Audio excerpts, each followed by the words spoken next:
cry out. He doesn't really cry out.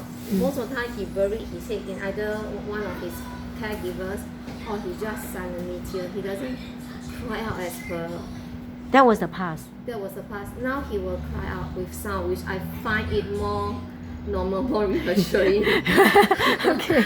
Right. I can't really accept seeing a child cry just silently like that. Okay, with no reasons, like you're saying. With reason, but it's actually very difficult to suppress your feeling without sound because I know he's upset, but he don't have sound. He just like tearing like that.